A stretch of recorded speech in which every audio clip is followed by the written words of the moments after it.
நான் உங்க எல்லார்கிட்டயும் ஒரு கதை சொல்ல போறேன். கதையா? என்ன கதை? சொல்றேன்.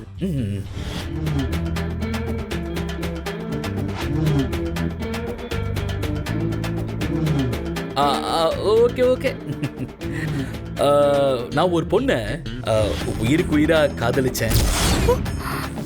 அவதான் என் உசுரு, என் மூச்சு காத்தே அவதான்னா பாத்துக்கோங்களேன். நான் வாழ்ந்தா அவ கூட தான் வாழணும்னு ரொம்ப ஆசையா இருந்தேன். அவளும் அப்படிதான். என் மேல ஒரு தூசி பட்டா கூட தாங்க மாட்டா. அப்படி இருந்தப்பதான் அந்த பொண்ணு, அதான் என் காதலி, அவளுக்கு ஃபாரின் போய் ஆகணுங்கிற கட்டாயம் வந்துச்சு.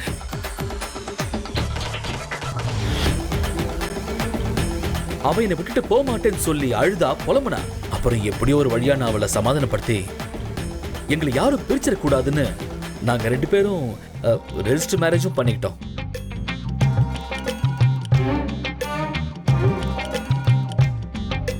அப்புறம் அவ ஃபாரின் கிளம்பி போயிட்டா. அவ ஃபாரின்ல இருந்து வந்ததுக்கு அப்புறம் அவ வீட்டுல சொல்லி ஊரறிய கல்யாணம் பண்ணிக்கிறதா நாங்க முடிவு பண்ணிருந்தோம். அவளும் அப்படிதான் சொன்னா. ஆனா ஆனா ஆனா ஆனா ஆனா என்ன? அதுக்கப்புறம் என்ன ஆச்சு? அதுக்கப்புறம் அந்த பொண்ணு வரவே இல்லையா? வந்தா. ஆனா வந்ததுக்கு அப்புறம்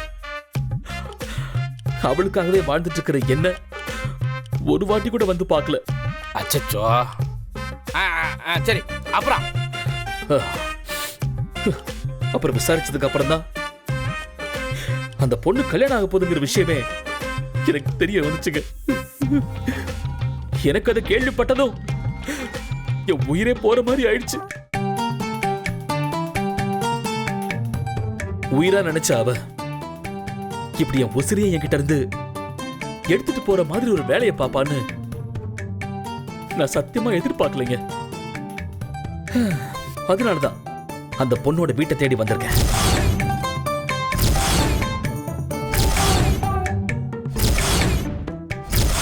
பொண்ணோட வீடா?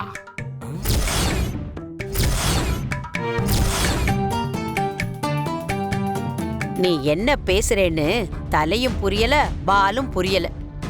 நீ லவ் பண்ணி கல்யாணம் பண்ண பொண்ணு இந்த வீட்ல இருக்காங்களா?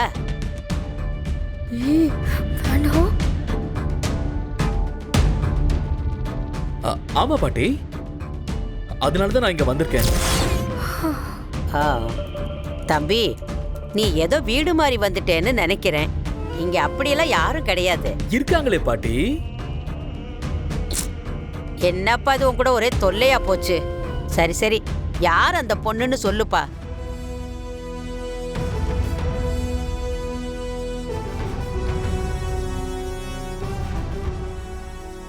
வேற யாரு பாட்டி?